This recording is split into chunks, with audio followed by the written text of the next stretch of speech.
Hello boys and girls. සාදරයෙන් ආදරයෙන් පිළිගන්න අලුත් වීඩියෝ එකට ඔන්න අදත් ඔයගොල්ලෝ දාලා තියෙන GT Scan YouTube channel එකත් එක්ක ගොඩක් කරදෙන ප්‍රශ්නයක් තමයි කොච්චර ප්ලේ කරත් පැය 24න් ප්ලේ කරත් level up වෙන්නේ නැහැ නේද? අන්න ඒ ගැන කියලා දෙන්න තමයි මම අද මේ වීඩියෝ එකෙන් අරන් ඇවිල්ලා තියෙන්නේ. මේ වගේ වීඩියෝ හැමදාම කියනවා ඔයගොල්ලෝ subscribe කරන්න කියලා හදවතින් ඉල්ලනවා. ඒ වගේම මම හිතනවා මේ වීඩියෝ ගොඩක් කට්ටියට වැදගත් වෙයි කියලා. ඉතින් ඔයගොල්ලන්ට හැමදේම මේ වීඩියෝ එකකින් කියලා දෙනවා. ඒක නිසා අන්තිම තප්පරේ යනකම් බලන්න කියලා මම ඉල්ලනවා.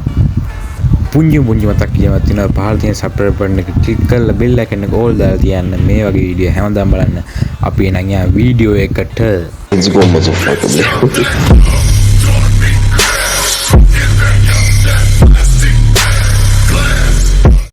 අපි level up කරගන්න මොකද්ද කරන්න ඕනේ? ඕන උතනදී profile එකට ගියට පස්සේ තියෙන ඕගොල්ලන් level ගන්න. අන්න එකට උඩ පස්සේ ඕගොල්ලන්ට පේනවා ESP කියලා අංක වගේක්. ඒ අංක ටික අපි complete කරන්න ඕනේ. ඒ කියන්නේ ඒක mission එක. level එකෙන් level එකට ඔක වැඩි වෙනවා.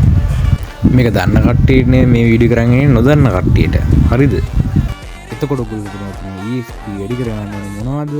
එතකොට අපිට ESP card ගන්න ක්‍රම තුනක් තියෙනවා. ඒ මොනවද? මේ ඔක්කොම කියලා දෙනවා මේ වීඩියෝ එක අන්තිම තප්පර වෙනකම් බලන්න. එතකොට ඔයගොල්ලන්ට මේක ගැන සම්පූර්ණයෙන්ම දැනගන්න පුළුවන්. ESP කාඩ් එකක් ගන්න මොකද්ද වෙන්නේ තමයි. ඔයගොල්ලන්ට එකපාර එක ලෙවල් එකක් වැඩි කරගන්න වෙලාවෙන් ලෙවල් 2 3ම වැඩි කරගන්න පුළුවන් විදිහට තමයි මේ ESP කාඩ් වලින් කරන්නේ. ඔන්න ඔයගොල්ලන්ට ESP කාඩ් ගන්න පුළුවන්. ඔයගොල්ලෝ කෙලින්ම යන්න ස්ටෝර් එකට. ඊට පස්සේ ඔයගොල්ලන්ට තියෙන පහළටම ගියට පස්සේ රීඩම් කියලා බටන් එකක් තියෙනවා. ඒක ඔබලා ඔයගොල්ලන්ට යන්න දෙන්නේ බඩි ස්ටෝකන් කියන ඔප්ෂන් එකට. ඒක ගියට පස්සේ ඔයගොල්ලන්ට වෙනවා 150ක ESP කාඩ්. එතකොට ඔයගොල්ලන්ට බඩි ස්ටෝකන් ගන්න ඕන ඔයගොල්ලන්ගේ යාළුවොත් එක්ක දවසකට දෙපාරක් ප්ලේ කරාම හොඳට මැදි බඩි ස්ටෝකන් ගන්න. ඔයගොල්ලන්ට මේ කාඩ් එක දවස් 3කට වැලියු. ඒක නිසා ඔයගොල්ලන්ට එක දවසකට එක කාඩ් එකක් ගන්න තිබ්බත් උග කාලයක් පාවිච්චි කරන්න පුළුවන්. මේ කාඩ් අරන් තියාගන්න අමතක නම් කරන්න එපා. එහෙනම් අපි යන් ඊළඟ ක්‍රමයට අපිට ඒ වගේ දෙගුණයක් තියෙන ESP කාඩ් එක ගන්න පුළුවන් බුය පාස්සේ දැම්මොත් එම ඒක හැබැයි උකන බුය පාස්සේ දාන්න වෙන ඒ වගේ ESP 100 කාඩ් එකක් ගන්න නම් ඒක ඔයගොල්ලන්ට හැමෝම ලෙවල් 20 දී මම හිතන්නේ ලෙවල් 20 තමයි ඕ ලෙවල් 20 මේ ESP කාඩ් එක 17කට වැලියු වෙනවා. ඒ වගේම අපි කලින් පෙන්නපු කාඩ් වගේ දෙගුණයක් ඔයගොල්ලන්ට මේක ESP වැඩි වෙනවා. ඔයගොල්ලන්ට CSP කාඩ් එක ගන්න ඕන නම් අනිවාර්යෙන් බුය පාස්සේ දාන්න වෙනවා. ඒ නිසා ඔයගොල්ලෝ අනිවාර්යෙන් බුය පාස්සේ දාලා මේ කාඩ් එක ගන්න. හරි එහෙනම් අපි යන් ඊළඟ තුනේ මොකක්ද කියලා බලන්න.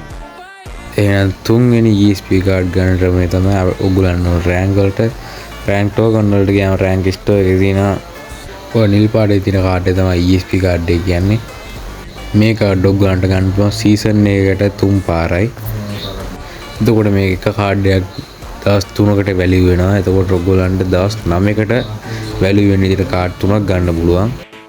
ඔයගොල්ලෝ ESP කාඩ් ගත්තා නිකන් ලෙවල් අප් වෙන්නේ නැහැ නේ. ඒක නිසා ඔයගොල්ලන්ට අනිවාර්යයෙන්ම මැච් ගහන්න වෙනවා. BRCS ඔය මැච් ඔයගොල්ලන්ට ගොඩක් ගහන්න වෙනවා. ඒ වගේම අපි යන් එහෙනම් අපි එනන් යන් මේ මැච් කොහොමද ගහන්නේ කියලා බලන්න.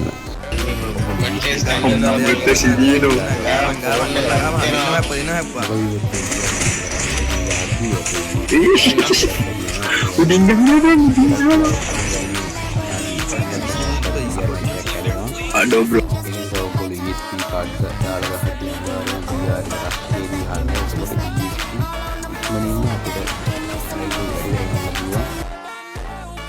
ඊට පස්සේ 50 ESP කාඩ් ඔයගොල්ලෝ ගහනවා නම් වැඩිම CS ගහන්න. ඒ මොකද කිව්වොත් එහෙම අඩු වෙලාවකින් ඔයගොල්ලන්ට ගහන්න පුළුවන්. CS මැච් එකක් අඩුම තියෙන්නේ විනාඩි 5ක් විනාඩි 4ක් වගේ ඉතාම සුළු කාලයක්.